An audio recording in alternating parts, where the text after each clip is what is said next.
नमस्कार, याश.com सभी का स्वागत है। साक्षात्कार संख्या 607 607। आज हमारे साथ है गोविंद प्रसाद जी शर्मा, गांव है कैरू। सर जी, टाइम देने के लिए बहुत बहुत धन्यवाद हैं। जयराम जी की जयराम। हाँ जयराम। हाँ, तो आगे बढ़ो पहले नियम सट्टा दिन दादाजी ना परिवार एक तो वीडियो याश.com संपत्ति लो मुझे कुछ दादा जिम्मेदारी इससे कोई व्यवसाय पर मालिक को नहीं बोलो। एक बार आप इंटरव्यू एडिट करके अपलोड करते हैं ठानो कोई। दादा जी, परिवार के बारे में बताओ। सबसे पहले आपने माता पिता क्या नाम है? आज से 102 साल पहले डूमरा से हम कैरू में आए। अच्छा। हमारे दादाजी श्री महादेव प्रसाद जी और पिताजी श्री रिचपाल जी यहाँ पर आए, क्योंकि शुरू से ही हमारा पंडिताई का पेशा था। अच्छा। इसलिए यहाँ और दूर से डूमरा से आना पड़ता था, इसलिए हम लोग आकर के यहाँ बस गए। ठीक है। तो दादी जी का नाम क्या था? दादी जी का नाम? हमारे दादाजी श्री का नाम श्री महादेव प्रसाद। नहीं, दादी जी को। हाँ, दादी जी को श्री लाडो देवी। ठीक। और पिताजी को बता दियो? हाँ। क्या बतायो? पिताजी को श्री रिचपाल जी। ठीक। माता जी को? माता जी का श्री सुंदरी देवी। सुंदरी देवी। ठीक है। भाण भाई कितना होते? हम 4 भाई और 4 भाण। 4 भाई 4 भाण। नाम बता शेषन का? हाँ, बताओ जना। बड़े बड़े श्री हरिनारायण जी, दूसरे नंबर पर मैं श्री गोविंद प्रसाद, तीसरे नंबर पर श्री राम अवतार, चौथे नंबर पर श्री मोहनलाल। ठीक। और भाणा को? बहन बड़ी बड़ी श्रीमती जानकी देवी, उससे छोटी श्री गोमा देवी, उससे छोटी श्री भागवती देवी और उससे छोटी श्री गीता देवी। ठीक है। संतति? हाँ, संतान? हाँ, संतान भाई जी के 3 पुत्र हैं। बड़े बड़े श्री रामदास शास्त्री, उससे छोटे श्री शंकरलाल, उससे छोटे श्री जनार्दन। मेरे भी 3 पुत्र हैं। बड़ा बड़ा भरत कुमार, उससे छोटा कमल कुमार और इससे छोटा अनिल कुमार। ठीक है। और पुत्रियाँ?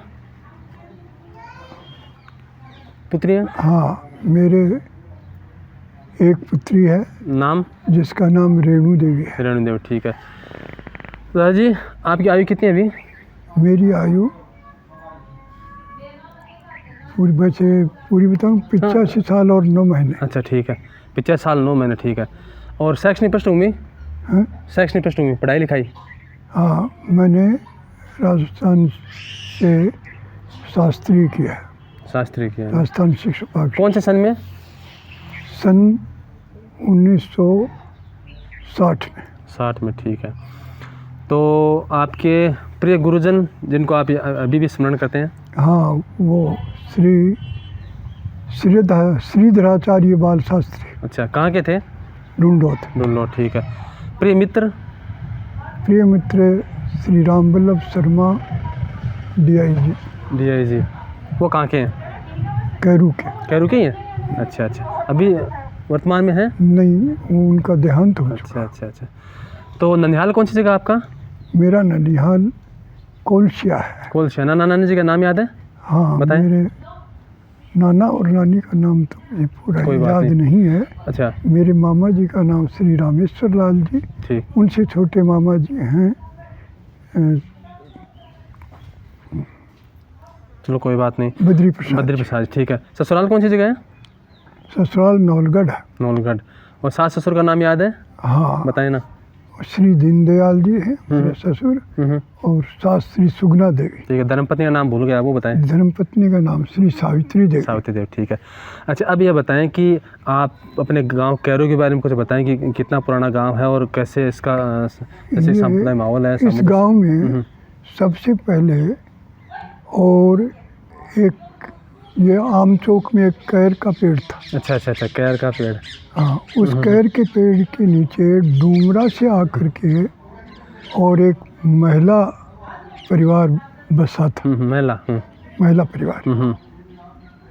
अब वो यहाँ कोई कुआं वगैरह नहीं था, ठीक। इसलिए पानी लाने के लिए वो डूमरा जाता था। एक रोज़ एक ढाडी आया, अच्छा। उसने कहा कि पानी पिलाओ, लेकिन वो घर पर पत्नी थी और पति पानी लाने के लिए डूमरा गया हुआ था। तब उसने कहा कि आप बैठ जाओ, आपको पानी पिलाएंगे, क्योंकि उस समय पानी घर में नहीं था। बहुत देर हो गई, क्योंकि डूमरा 3 किलोमीटर पड़ता है, वहाँ से पानी लाने में उनको समय लगा। इसलिए और वो गुस्सा होकर के बोला अरे पानी पिलाती हो कि नहीं पिलाती हो? बोले भाई पानी है नहीं, पानी लाने गए हैं। कहाँ? बोले डूमरा से लाएंगे तब पानी होगा, यहाँ कुआं नहीं है। बोले नहीं है। तब उस ढाडी ने अपने पैसों से, और ये आम चौक में जो कुआं है ये उसने बनवाया। हिम्मत की उसने ना। हाँ। हिम्मत की उसने। हाँ, गरीबी तो थी ना सब जगह। हाँ, उसने बनाया। और फिर यहाँ से वो जो महिला था वो तो वापस चला गया, और दूसरे जो महिला परिवार हैं वो आकर के यहाँ बस के गांव के आम चौक के पास में। अच्छा। फिर गांव बढ़ता गया ना। फिर गांव बढ़ता गया, उनके भांजा हावड़िया आ गए, फिर कानसुर जी आ गए, फिर लुनाइच आ गए, और इनके संपर्क वाले इनके भांजा वगैरह भी यहाँ पर आ गए। तो उसके बाद में ये बताएं कि अभी गांव में कोई मूलभूत सुविधा में कमी को महसूस करते हैं आप? हाँ, मूलभूत सुविधा में ये कुआं बहुत पुराना हो गया है। यहाँ पर एक नए कुएं और ऊपरी टंकी की आवश्यकता है। अच्छा। वह सड़क तो टूटी फूटी देखी मैंने। हाँ, सड़क ये जो गांव से मुकंदगढ़ मंडी जाती है ना, ये बिल्कुल टूट फूट हो गई है। अब इसका पुनः निर्माण या इसकी मरम्मत अति आवश्यक है अभी जल्दी। वैसे भ्रमण कहाँ किया आपने? हाँ, मैं सन 1957 से 1994 तक अध्यापक रहा। वो पूछेंगे। हाँ चलो, वो पहले बता दीजिए, कोई बात नहीं। हाँ, सबसे पहले जो मरसीसर पंचायत समिति में बांसड़ी ग्राम है उसमें रहा। ठीक। दूसरी साल उदयपुरवाट क्षेत्र में गुड़ा है, 1 साल गुड़ा में रहा। तीसरी साल पारवा में रहा। अच्छा। उसके बाद मैं गांव आ गया और कई दिनों तक गांव में रहा। फिर यहाँ से मेरा ट्रांसफ़र बड़वासी हो गया। बड़वासी से मेरा ट्रांसफ़र बलरिया हो गया। बलरिया से मैं डूमरा आ गया। ठीक। और डूमरा से जजूसर चला गया। सन 94 तक सर्विस की, और 94 में जजूसर से रिटायर हो गया। तो वैसे मैं कई बार कहता हूँ लोगों को कि अध्यापक को और चाहे कुछ याद रहे न रहे, अपने ट्रांसफ़र याद रहते हैं। तो ये ना कहाँ सेवाएं दी हुए रहते हैं। कहाँ तक रहे। तो कैसा रहा आपका अध्यापन काल? बहुत आनंद मंगल रहा। सब लोग जहाँ भी मैं गया सब लोग मुझसे बहुत प्रसन्न रहे। कभी और विशेष तौर से अपना जो उद्देश्य था वो बच्चों के विकास में ही रहा। उनकी अच्छी शिक्षा, उनका अच्छा खेल, संतोष रहा था। हाँ। अच्छा, आपके परिवार से राजनीति में? हाँ? आपके परिवार से राजनीति में कोई? हाँ, हमारे परिवार से राजनीति में सबसे पहले तो हमारे परिवार में जो सबसे छोटा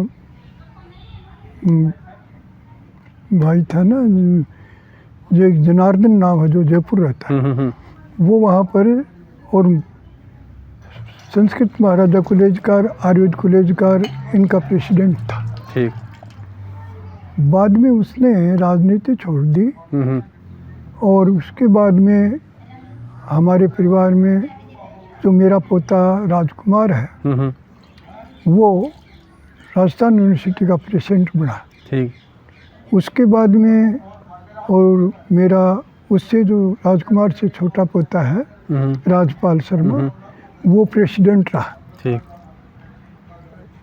उसके बाद में और राजकुमार ने यहाँ नौलगढ़ से विधायक का चुनाव लड़ा और विजयी रहा। यद्यपि श्री शीशराम जी ओला नहीं चाहते थे कि भाई इसको टिकट मिले, इसलिए उन्होंने टिकट दूसरे एक महिला को दे दी, लेकिन राजकुमार निर्दलीय जीता। हिम्मत करी है ना। हाँ, उसके बाद और टिकट मिली, उससे जीता। अच्छा, और अब की बार तीसरी बार। अच्छा, एक बात है कि जैसे हम कुछ क्षेत्र ऐसे हैं अपने भारतवर्ष में, वहाँ क्या होता है कि एक बार आ गया, 2 बार आ गया, वो तो वहाँ बाहुबल के और धनबल के आधार पर जीत जाते हैं। हमारा एरिया थोड़ा विकसित है, यहाँ तो वही जीतेगा दोबारा जिसने काम किया विकास का। हाँ, तो 3 बार जीते, इसका मतलब तो ये है ना कि भाई जनता में चाहता है। विकासशील व्यक्ति है राजकुमार। देखो, जगह जगह पर तो अपने क्षेत्र में हॉस्पिटल बना रखे हैं, और नौलगढ़ का जो हॉस्पिटल है क्षेत्र का, उसको उपजिला हॉस्पिटल के रूप में परिवर्तित कर दिया है। उसमें 20-30 डॉक्टर हैं, सारी सुविधाएं हैं, जितनी भी सुविधाएं होनी चाहिए सारी सुविधाएं। तो जी आपके पास भी सिफारिश आती है? सिफारिश आती है आपके पास भी? यानी मेरे पास आती है कि भाई दादाजी हैं तो पोते को कह देंगे, हैं? हाँ, कह देंगे। मतलब यह चीज़ है कि मैं उस पर विचार कर लेता हूँ कि भाई ये करने लायक ये है, कितनी आवश्यक है। जो मैं ऐसा समझता हूँ कि भाई ये काम होना ही चाहिए, उसके लिए मैं उसको कह देता हूँ, वो तुरंत कर देता है। भाई बहुत अच्छी बात है। अच्छा दादाजी, एक बात है कि राजनीति की बात चल पड़ी है, तो वर्तमान राजनीति आपको कैसी लग रही है राजस्थान की? वर्तमान राजनीति कैसी लग रही है? मजाक लाएगा? देखो, राजनीति तो ऐसा है, ये तो चलता ही रहता है। इसमें फेयर एंड फॉल दोनों काम चलेंगे। हाँ, सही है। क्योंकि राजनीति तो है ही ऐसी जिसमें फेयर एंड फॉल दोनों काम होते हैं। दादाजी, जब आपने अध्यापन शुरू करवाया था तो आपको तनख्वाह कितनी मिलती थी? 45 रुपये मिलते। और सेवानिवृत्त हुए तो उस समय जब सेवानिवृत्ति के समय कितनी मिलती थी? सेवानिवृत्ति के समय और 3025 रुपये मिलते। 45 से 3025 हो गया ना। अच्छा, आपने एक चीज़ महसूस की है कि अध्यापन के मानदंडों में जो गिरावट आई है? हाँ, बहुत आई है, बहुत आई है। हाँ, बताएं कैसे थोड़ा बहुत। मतलब मुझसे कई अध्यापक कहते हैं कि भाई अब तो समय बदल गया है और छात्र किसी की मानते ही नहीं है, विभाग किसी की नहीं मानते। लेकिन मेरा इस बारे में ये विचार है कि ये अध्यापक है ना, ये काम करने में लूज है। जो अध्यापक छात्रों को शैक्षणिक और शारीरिक सभी गतिविधियों में मानसिक रूप से भी मानसिक रूप से संतुष्ट रखता है और सारी गतिविधियों में उनको प्रेरणा दे करके लगाए रखता है, उस अध्यापक का सभी छात्र बहुत सम्मान करते हैं, भले वो इतना सा हो और कितना भी हो। और एक अपने विषय पर पकड़ होती है ना, उससे और विषय पर मेरा कंट्रोल था। तो उससे मेरा मतलब शुरू से लेकर के अंत तक 100% रिजल्ट रहा। कौन सा विषय पढ़ाते थे आप? कभी भी है? कौन सा विषय पढ़ाते थे? हिंदी और संस्कृत। हिंदी और संस्कृत, वो तो बहुत ही अति उत्तम है। अच्छा, एक सवाल छोटा सा और पूछना चाहूँगा कि हम इन्हें अध्यापन कहते हैं, तो अध्यापक हो गया, तो शिक्षण के शिक्षक हो गया, ठीक है। लेकिन क्योंकि गुरु जो परंपरा थी वो पुराने ज़माने में थी, उसमें क्या होता था कि पाठशाला चटशाला होती थी, वहाँ सारा विकास वो गुरु के जिम्मे होता था, तो उसे हम गुरु कह भी सकते थे, और बाद में वही आध्यात्मिक रूप से भी प्रेरित करता था, ठीक है। अब वो बात नहीं है, वो क्योंकि वेतन भोगी है, सुबह गए शाम को ख़त्म। तो हम इन्हें गुरु कहें कितना उचित है? गुरु कहें कितना उचित है? उचित ही है। नहीं, वो बनना तो चाहते हैं गुरु, लेकिन लक्षण कितने लोगों में है? देखो, ये क्योंकि व्यवसायीकरण है इसमें। जो छात्र के प्रति पूर्ण समर्पण रखते हैं ना उनके पूर्ण विकास के लिए, वो गुरु का वो तो गुरु है। गुरु है, सही है। और बाकी के टीचर, बाकी टीचर वो उन्हीं किसी के लायक है, ठीक हाँ है। वो टीचर है बाकी। अच्छा, अपने यहाँ जो है एक थोड़ी सी शिक्षा में राजनीति चलती है कि भाई फला नेता का जो है वो थोड़ा प्रिय है तो उसका ट्रांसफ़र होना, उसका नहीं होना, और इस इलाके का नेता मजबूत है तो यहाँ स्कूल बड़ी खोल दो या मत खोलो, सरकारी कॉलेज नहीं खोलना। अगर तो आपको लगता है कि शिक्षा में राजनीति से थोड़ा दूर होना चाहिए? राजनीति से दूर तो ऐसा है कि ये हो नहीं सकता। और जैसे शिक्षा और स्वास्थ्य का बजट जो हमारे यहाँ मतलब नगण्य सा रहता है, हाँ, बाकी चीज़ों का बजट बहुत रहता है, तो आपको नहीं लगता इसमें थोड़ी बढ़ोतरी होनी चाहिए? हाँ बिल्कुल बढ़ोतरी होनी चाहिए, क्योंकि ये दो है ना, मतलब समाज के मुख्य ये दो ही हैं, शिक्षा और स्वास्थ्य। ठीक है। जब शिक्षा और स्वास्थ्य में कम बजट है, उसमें भी विकास यदि मान लो पूर्ण सुविधा नहीं है तो फिर किस बात में रहेगा? सही है। और कैसे विकास होगा? मजबूत नागरिक नहीं अगर हमारे पास होंगे तो। हाँ, मजबूत नागरिक भी नहीं बनेंगे। अच्छा, आप मुझे पूर्णतः स्वस्थ लगते हैं, अभी कोई वैसे कोई समस्या तो नहीं है ना, क्योंकि आप घूमते फिरते शरीर में रहते कोई हैं, समस्या तो आपके सेहत होने का राज? नियमित रहना, नियमित भोजन करना, नियमित व्यायाम करना। थोड़े बहुत करते हैं व्यायाम आप? डेली। कौन सी? आधी घंटा करता हूँ। कौन सा? जो मेरे को एक ये डॉक्टर हैं, आयुर्वेदिक डॉक्टर, उन्होंने बता रखा है कुछ मेरे गर्दन में और आयु के हिसाब से ना, कमर में, और तो उसके लिए कसरत बता रहे। थोड़ी बहुत प्राणायाम भी करते हैं? हाँ, प्राणायाम करता हूँ, सूर्य नमस्कार करता हूँ।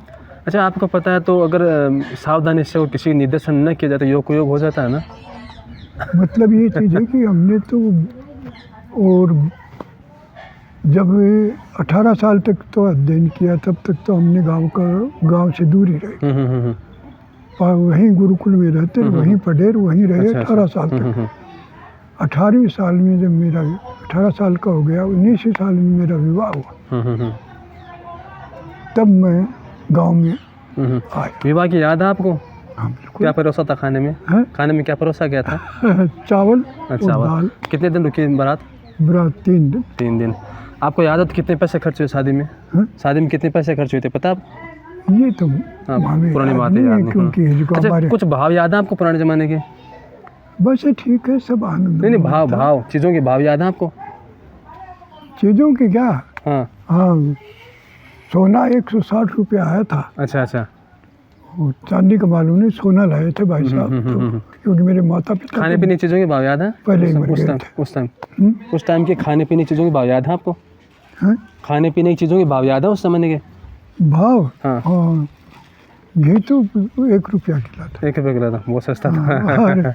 नाज मन के हिसाब से तुलते थे, लेकिन वो 1 रुपया भी मिलता नहीं था ना?